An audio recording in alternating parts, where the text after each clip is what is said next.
J'ai retrouvé le sourire quand j'ai vu le bout du tunnel où nous mènera ce jeu du mâle et de la femelle.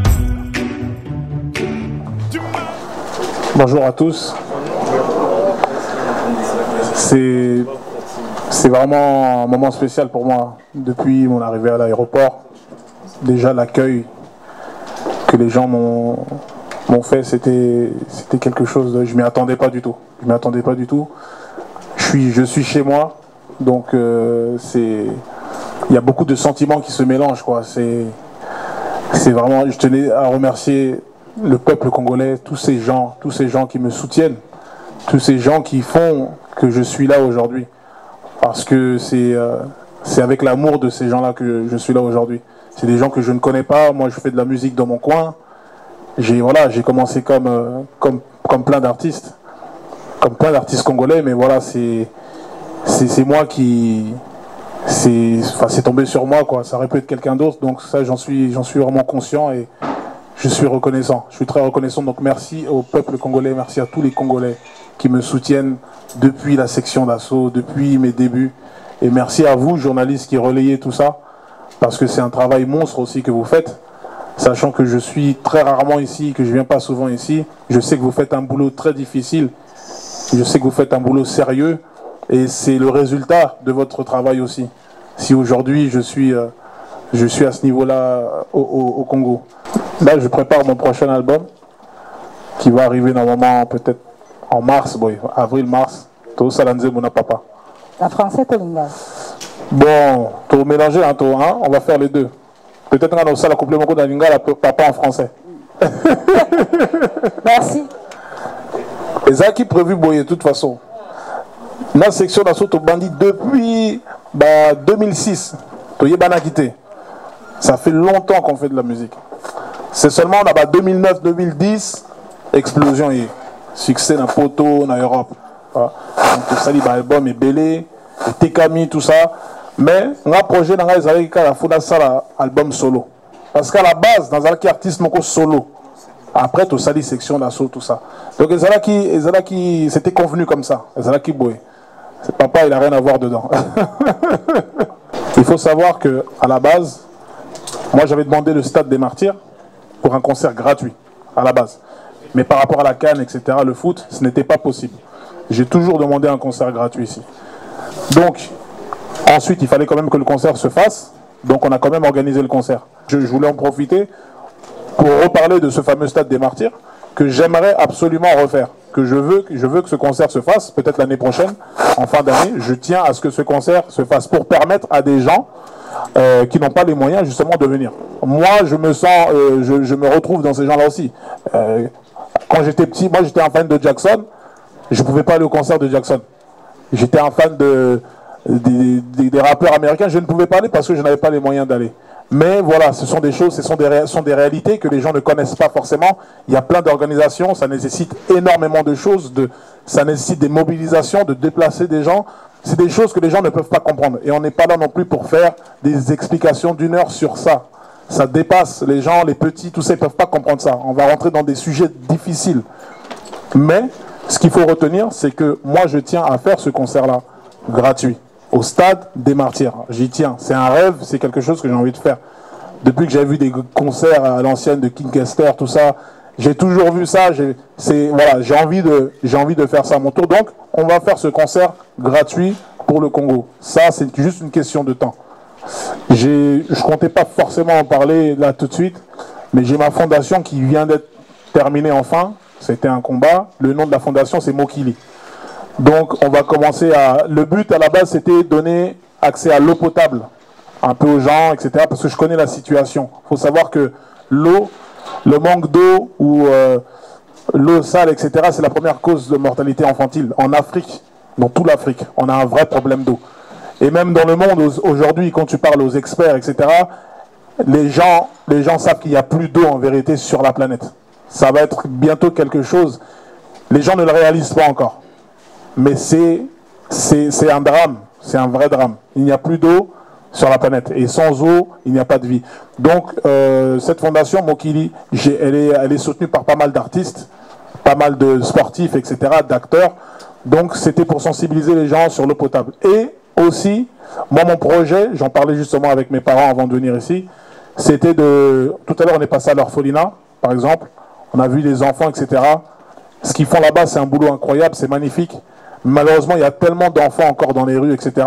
Donc c'était d'ouvrir un orphelinat, un endroit qui pourra accueillir des enfants abandonnés, etc. Je pense que c'est le cœur, c'est vraiment le cœur du pays, ce sont les enfants. L'éducation, donner une éducation aux gens, permettre aux enfants d'étudier, d'apprendre.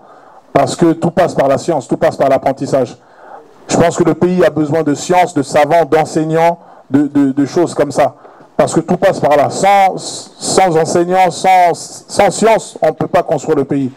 Vous n'êtes pas sans savoir que le Congo, c'est peut-être le pays le plus riche du monde. C'est peut-être le pays... On a des ressources incroyables, mais on ne peut pas en profiter, on ne peut pas bénéficier de ces choses-là. Moi, j'ose espérer qu'un jour, la situation va changer et que le Congo va pouvoir subsister de par lui-même. J'ai ouvert un label en France qui concerne tout le monde, hein, qui concerne les Africains, etc. Donc je signe des artistes, je repère des talents, etc. Et bien sûr, on donne la chance aux artistes, on essaie de donner la chance aux artistes. Bien sûr, même au Congo, je suis en permanence en recherche, je recherche des artistes. Je recherche des artistes, des gens compétents, etc. Donc ça, c'est... Vous savez, le talent, c'est le talent. Quand quelqu'un a du talent, il finit par trouver son chemin, etc. Donc moi, j'ai ouvert ce label-là pour donner la chance à des artistes. Et aujourd'hui, la rumba congolaise, on n'a plus rien à prouver. Aujourd'hui, c'est un style qui est reconnu mondialement. Les gens copient notre style, que ce soit en Afrique de l'Ouest, en Europe, maintenant aujourd'hui aux États-Unis. Donc c'est une musique très puissante. Quand on regarde en France aujourd'hui, vous regardez dans le top des ventes, dans le top des sons les plus cliqués, écoutés, il n'y a pratiquement que des Congolais. Il n'y a pratiquement que des Congolais. Parce que depuis les Sapé comme jamais, etc., il y a eu une ascension incroyable. Les gens ont pu découvrir la rumba congolaise. Le Sapé comme jamais, il a été élu son de l'année en France. C'est quelque chose de... Peut-être que vous ne réalisez pas, mais c'est incroyable. La France, c'est un pays particulier. Ils ont leur culture, etc. Et ça a été élu chanson de l'année. Sur une chaîne, c'est sur France 2. C'est un titre qui est très difficile à avoir, que même des grands chanteurs n'ont pas pu avoir.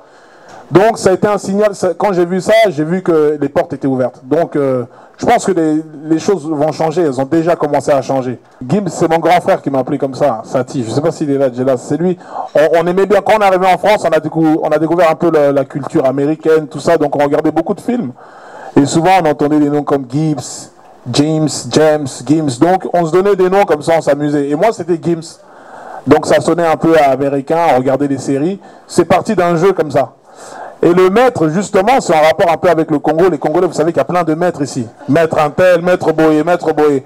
Donc ça vient de là. Donc, vous voyez, c'est ça mon nom congolais. Donc vous n'avez pas su capter. Vous n'avez pas su capter la chose. Mais le maître, justement, en Europe, en France, ils trouvent ça bizarre. Ça n'existe pas, maître. Tu vois, c'est les avocats qui sont maîtres. C'est que des avocats. Donc les gens, il y a des vieilles dames en France qui pensent que je suis avocat. Qui me croisent dans la rue. Bonjour, vous êtes avocat? Donc non, c'est juste un nom, etc. Donc ce maître-là, justement, c'est très congolais. C'est très très quinois, c'est très congolais de s'appeler maître un tel, comme il y a beaucoup de gens qui pratiquent le karaté, le judo ici au Congo. Donc c'est en référence un peu à ça. Et c'était marrant, les gens ils ont beaucoup aimé, c'était très original. Donc j'ai mélangé les deux, maître Gims, tout simplement. Le livre est déjà sorti. Il est sorti il y a... Ouais, je vais essayer de vous le faire parvenir. Mais il est déjà sorti. Et là, il vient de sortir en version pocket, la pochette, je sais plus quoi. Ouais, donc il s'appelle Vise le soleil. C'était parce que c'était un jeu de mots, enfin c'était une phrase que j'avais faite dans un texte qui disait « Je suis de ceux qui visent le soleil juste pour vexer la lune ». C'est-à-dire que quand tu vises le soleil, tu es sûr de toucher la lune. Quand tu vises la lune, tu vas toucher un nuage. Quand tu vises les nuages, tu vas toucher un gratte-ciel. Si tu vises un gratte-ciel, tu vas toucher le trottoir. Donc voilà, c'était pour dire que voilà, on ne désespère pas, on va de l'avant, on vise le sommet. Parce que je considère que je ne suis toujours pas arrivé à mes objectifs. Donc là, je vise encore plus grand. Maintenant, je suis en train de préparer un projet en anglais, justement. Je suis en train de préparer ça en toute discrétion. Il y a des titres qui devraient arriver d'ici la fin de l'année.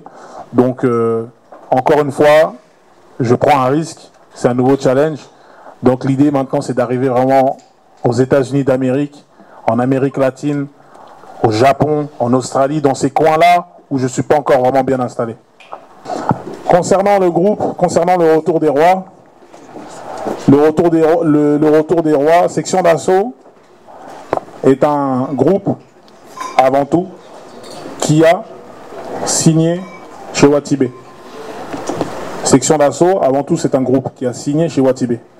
Watibé était un label qui nous a ouvert ses portes, effectivement, qui était un petit label qui est en train de monter, qui est monté en même temps avec la Section d'Assaut. C'est-à-dire que Dawala nous a ouvert des portes, on a ouvert des portes, on a défoncé plein de portes ensemble, on a fait des choses incroyables que je ne regretterai jamais. Ensuite, j'ai décidé de partir en solo. Black M l'a fait, le Fa, etc., etc. Le projet, c'était de revenir ensemble ensuite avec le retour des rois. C'est toujours d'actualité. Entre-temps, j'ai quitté le label Watibé et Sony Music parce que j'ai voulu devenir tout simplement indépendant pour voir les choses plus grand, pour gagner plus, tout simplement. Donc, j'ai dû quitter le label Watibé. Je n'ai pas quitté Section d'Assaut. Ne pas faire l'amalgame. Section d'Assaut est un groupe. Watibé est un label produit des groupes. Moi, je fais toujours partie du groupe Section d'Assaut. Le retour des rois est en pourparlers. À l'heure où on parle, des avocats sont en train de dealer le contrat pour voir comment on peut faire le retour des rois. Parce que beaucoup de choses ont changé. On était gamin quand on a signé, on avait des 19 ans, 18 ans. On ne voyait pas les choses de la même manière. Aujourd'hui, j'ai 31 ans, on a des enfants, on a des familles. Les choses changent.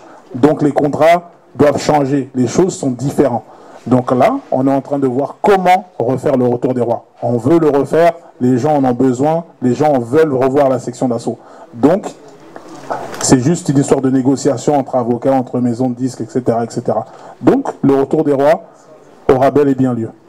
C'est une question assez technique parce qu'on ne peut pas dire d'un concert, voilà, le concert, ce sera comme ça. C'est comme expliquer un plat. Quelqu'un qui a jamais mangé du pondou ou quelque chose comme ça. On va lui dire, bon, le pondou, ça a tel goût. Tu vois, ça a un goût un peu comme ça. Quand tu le manges, c'est comme ça. Ça se vit. Moi, je vais être là, je vais tout donner. Je vais donner tout ce que j'ai. C'est-à-dire, ce que je fais en France, je vais le faire ici. Les titres que je chante là-bas, je vais les chanter ici.